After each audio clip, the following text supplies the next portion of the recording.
Alors dans cette vidéo, on va voir 6 points sur lesquels vous devez avoir une attention particulière pour éviter de surpayer Google par rapport à ce que vous ne devriez.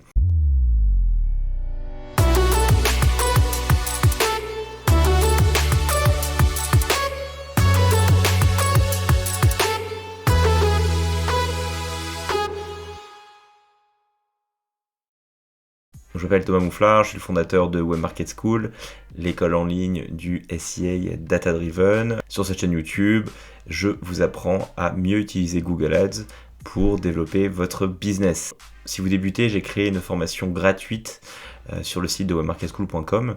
Vous pouvez y accéder gratuitement. L'idée, c'est de parcourir ensemble durant 5 jours les concepts clés propres à Google Ads de manière à ce que vous compreniez le fonctionnement de la plateforme et que vous puissiez démarrer et créer vos premières campagnes suite à cette formation. Donc cette vidéo s'adresse aux personnes qui débutent sur Google Ads et l'idée c'est de vous donner vraiment les clés de lecture de certains endroits clés sur lesquels les débutants font des erreurs de manière systématique et cela entraîne généralement une dépense plus élevée que ce que vous ne devriez généralement. Et donc l'objectif c'est de vous prémunir de dépenser trop sur Google Ads lorsque vous débutez. Le premier point d'attention sur lequel on va travailler dans cette vidéo, c'est lorsque vous allez créer votre compte Google Ads. De manière générale, Google va vous entraîner sur le mode Smart et vous allez atterrir le plus souvent sur cette page-là. Je vous conseille vraiment de continuer sur le mode Smart.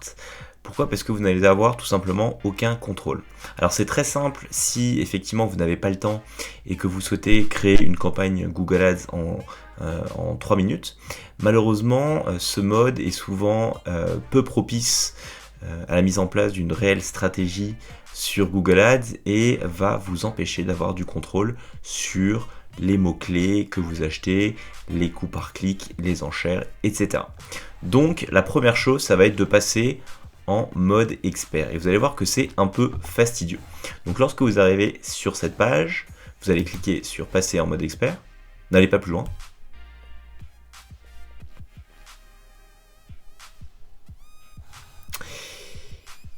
Et ici, pareil, si vous avancez tout au long de cette création de campagne, Google à la fin va vous demander d'entrer votre carte bancaire. Donc, si vous souhaitez simplement créer une première campagne, attendre un peu avant de lancer vos campagnes, que vous n'avez pas envie de faire tout le setup de votre compte dans la foulée de la création de campagne, vous allez créer ici, créer un compte sans créer une campagne.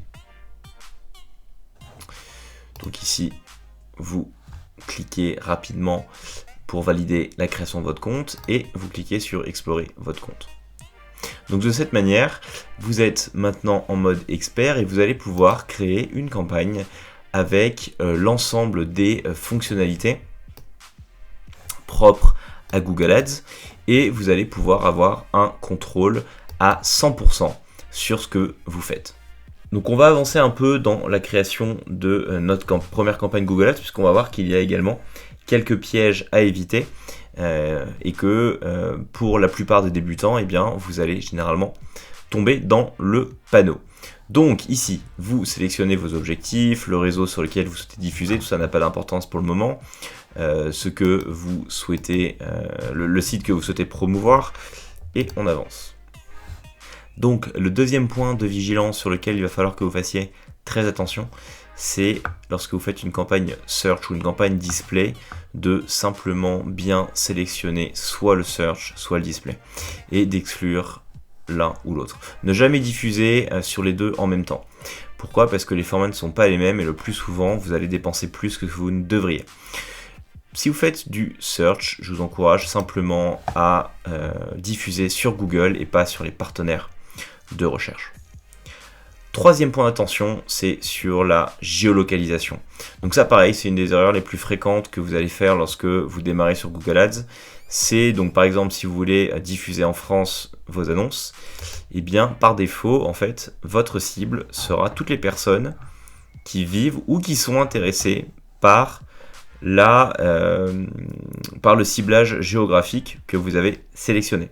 Ce qui veut dire par exemple que, imaginons aujourd'hui que je sois au Vietnam et que, comme je suis français, je fasse par exemple des recherches pour passer mes vacances, passer mes vacances en France pour cet été. Je n'habite pas au Vietnam, mais c'est un exemple. Eh bien, Google va comprendre que je suis intéressé par la France. Donc, potentiellement, je vais être inclus dans ce ciblage-là. Mais vous comprenez bien que si, par exemple, vous êtes un site e-commerce et que vous ne livrez qu'en France et pas au Vietnam, eh bien, je vais potentiellement pouvoir cliquer sur vos annonces, alors que je ne peux pas rentrer dans la zone de livraison de votre activité. Donc, pour éviter de cibler des personnes qui sont hors de la zone géographique que vous souhaitez cibler, eh bien, vous allez cocher la case, simplement, des personnes qui sont ou se rendent régulièrement dans votre cible géographique. Ça va vous éviter de diffuser vos annonces auprès de personnes que vous ne souhaitez tout simplement pas cibler. Autre point d'attention sur lequel vous devez évidemment porter un regard important lorsque vous créez votre campagne Google Ads, ça va être sur le budget. J'en ai déjà parlé dans la vidéo sur le budget des campagnes Google Ads, mais une petite piqûre de rappel ne fera pas de mal. Lorsque vous mettez un budget ici journalier, comme vous le dit Google, par exemple si vous mettez 20 €, ce qui est très important, c'est que la manière dont Google va prendre en compte ce budget, c'est qu'il va tout simplement multiplier ce budget par 30 pour en déduire votre budget mensuel. Et pour Google, ce sera effectivement le budget qu'il ne doit pas dépasser sur une durée de 30,4 jours, puisque c'est la durée moyenne d'un mois en général dans l'année. Ce qui fait que lorsque vous entrez 20 € ici, effectivement, sur 30 jours, vous ne dépenserez pas plus que 600 € en moyenne. Sauf que sur une journée en particulier, Google s'autorise la possibilité de pouvoir dépenser jusqu'à 2 fois le budget journalier que vous souhaitez dépenser. Ce qui se passe, c'est que lorsque vous mettez du coup un budget journalier de 20 €, eh bien, sur une journée, Google pourra s'autoriser le fait de dépenser jusqu'à 40 €. Et ce qui se passe, c'est que lorsque vous lancez une campagne au démarrage, sur les 2 ou 3 premiers jours, vous pouvez être certain que Google va dépenser le double du budget journalier que vous avez inséré. Pourquoi ? Puisque Google, au début, va chercher à accumuler le maximum de données possible pour comprendre votre marché cible et derrière mieux optimiser vos campagnes. Mais donc du coup, si vous avez fait des erreurs de paramétrage dès le premier jour, vous allez automatiquement en payer le prix fort. Donc moi, ce que je vous conseille, c'est que si vous avez un budget journalier, par exemple de 20 €, mais que vous démarrez sur Google Ads, eh bien, pour éviter de surdépenser, mettez simplement 50% moins cher que ce que vous souhaitez dépenser à terme. Donc mettez 10 €. De cette manière, en fait, automatiquement, sur les 3-4 premiers jours, vous allez dépenser 20 €. Vous pouvez en être certain. Le quatrième point d'attention sur lequel vous devez évidemment, encore une fois, être très attentif, c'est sur la stratégie d'enchère. Par défaut, la stratégie d'enchère que Google met dans le paramétrage d'une campagne, c'est la stratégie d'enchère qu'on appelle maximiser les clics. Si vous cliquez ici, c'est bien la stratégie d'enchère maximiser les clics. Cette stratégie d'enchère, elle va tout simplement demander à Google de maximiser le volume de clics que vous souhaitez avoir. Mais tout ceci sans aucun contrôle, c'est-à-dire que Google ne va pas tenir compte de la qualité des clics, et si derrière vous ne mettez même pas un maximum pour lequel vous êtes prêt à payer pour chaque clic, eh bien Google va s'autoriser des plafonds de clics de manière aléatoire. Ce qui fait que si, en fonction des mots-clés que vous choisissez, eh bien le coût par clic moyen est de 3-4 €, vous allez peut-être parfois dépenser 6-7 € par clic. Donc ça, c'est une des erreurs les plus fréquentes, c'est de ne pas porter attention à la stratégie d'enchère lorsque vous lancez votre campagne Google Ads parce que vous jugez que c'est trop complexe et que vous n'avez pas encore les armes pour vous battre avec les stratégies d'enchère, qui c'est vrai sont assez complexes. Mais surtout pour éviter ça, vous au démarrage, vous souhaitez avoir vraiment un fort niveau de contrôle pour éviter de surdépenser.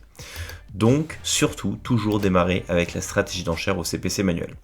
Encore une fois, j'en ai parlé sur la vidéo sur le budget, mais surtout faites très attention et pensez à bien sélectionner la stratégie d'enchère au CPC manuel. De cette manière, vous allez pouvoir choisir pour chaque mot-clé le prix maximal que vous êtes prêt à payer par clic. Ne cliquez pas non plus sur le CPC amélioré puisque au démarrage, vous n'avez pas de données de conversion et cette stratégie d'enchère va utiliser en fait votre historique de conversion pour pouvoir mieux attribuer votre CPC max selon les utilisateurs. Je ne vous conseille pas de ne pas l'utiliser sur l'ensemble de votre expérience avec Google Ads, simplement je vous conseille de ne pas l'utiliser au démarrage et de rester vraiment sur du CPC manuel. C'est ce qui va vous permettre vraiment d'avoir un contrôle maximal et de ne pas surpayer Google. Autre point d'attention sur lequel vous allez devoir être extrêmement rigoureux, c'est lorsque vous lancez des campagnes display pour la première fois.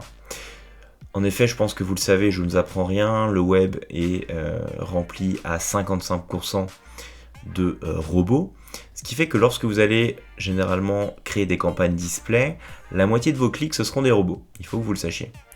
Ça ne veut pas dire que forcément toutes les campagnes display sont truquées, mais simplement, en général, une bonne partie du trafic que vous allez acheter via des campagnes display vont être des robots. Ceci dit, les campagnes display peuvent apporter de très très bons résultats. J'ai plusieurs clients pour lesquels ça se passe très très bien et je vous encourage vraiment à utiliser le display.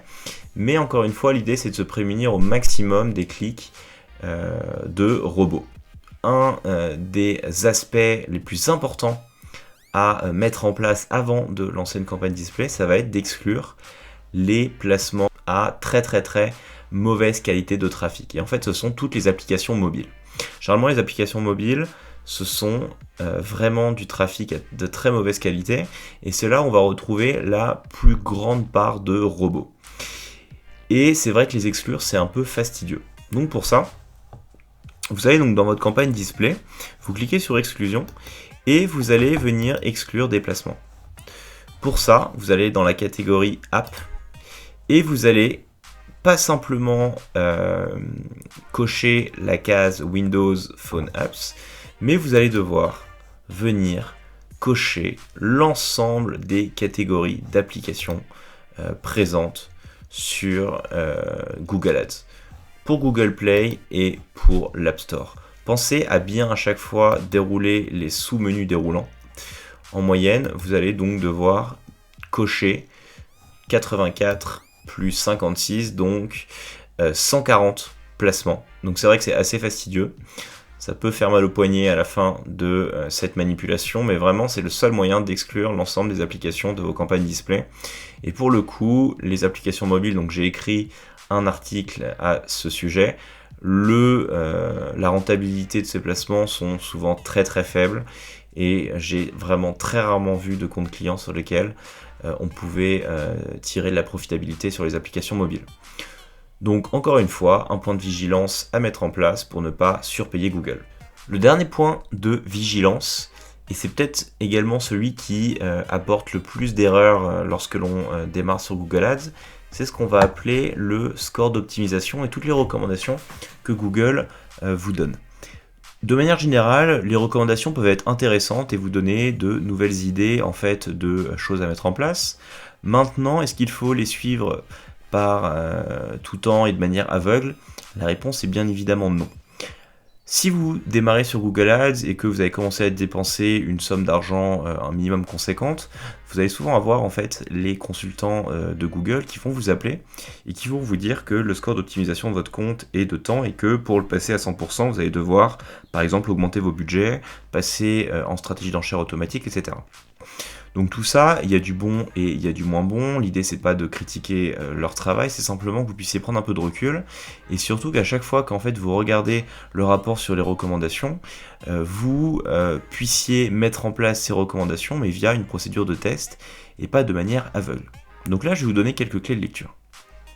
Généralement, les deux recommandations que vous allez avoir le plus souvent, ce sont augmenter vos budgets et changer la stratégie d'enchère pour une stratégie d'enchère de smart bidding.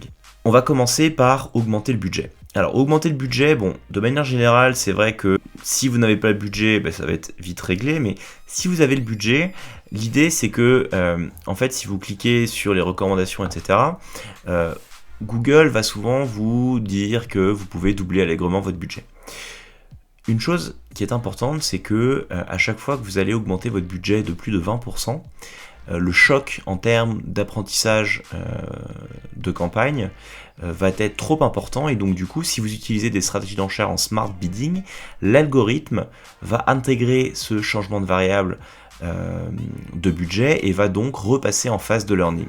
Du coup, l'effet d'apprentissage sur votre compte va le plus souvent être remis à plat et vous allez re-rentrer dans une phase d'apprentissage avec tous les déconvenus possibles et imaginables que cela peut entraîner, c'est-à-dire de nouveaux tests au niveau de l'algorithme, des CPA qui grimpent en flèche, des CPC qui se décollent, etc. Donc, lorsque vous augmentez vos budgets, dans tous les cas, peu importe les recommandations que vous pouvez avoir dans le rapport sur les recommandations, moi je vous encourage à toujours l'augmenter par palier de 10 à 20%, jamais plus. L'idée, c'est que vous augmentez votre budget de 10%, vous regardez sur les 3 premiers jours si vous avez les résultats escomptés et si l'algorithme ne s'est pas déréglé. Si c'est le cas, vous augmentez de 10%, etc. jusqu'à atteindre le palier que Google vous recommande. N'augmentez jamais votre budget d'un coup, c'est très très important. Deuxièmement, sur les stratégies d'enchères, lorsque vous avez effectivement des recommandations sur les stratégies d'enchères, l'idée c'est de ne pas dire si c'est vrai ou faux, mais c'est de ne surtout pas faire pivoter d'un coup votre campagne vers la stratégie d'enchères que Google vous recommande. L'objectif, c'est d'aller passer par l'outil de test et brouillon, et ça va être de créer un brouillon de vos campagnes actuelles sur lequel vous allez effectivement changer la stratégie d'enchères et vous allez mener derrière ce qu'on appelle un test AB où 50% de votre trafic va être acheté via la stratégie d'enchères actuelle et 50% de votre trafic va être acheté via la nouvelle stratégie d'enchères que Google vous recommande. Vous laissez tourner ce test pendant 2 semaines, 3 semaines, et puis à la fin du test, vous revenez voir les résultats et vous regardez si effectivement la stratégie d'enchères, par exemple ici maximiser les conversions, permet d'avoir de meilleurs résultats par rapport à vos objectifs. De cette manière, vous êtes certain que la recommandation qui a été poussée est bénéfique pour votre compte parce que vous l'avez testé par la donnée. L'idée, c'est donc de ne pas mettre en place les recommandations de manière aveugle. Et ça, c'est généralement le cas pour la plupart des recommandations. Moi, ce que je vous encourage, c'est lorsque vous voyez des recommandations ici, sauf des recommandations bateau, par exemple, ajouter des extensions de prix qui ont peu d'impact, passez toujours par l'outil de test et brouillon. Vous pouvez même le faire également pour les responsive search ads, donc pour vos annonces, pour des ajouts de mots-clés, etc. Voilà pour les recommandations et de manière générale sur les différents points que je vous encourage à regarder et sur lesquels vous devez être extrêmement attentif pour ne pas surpayer Google.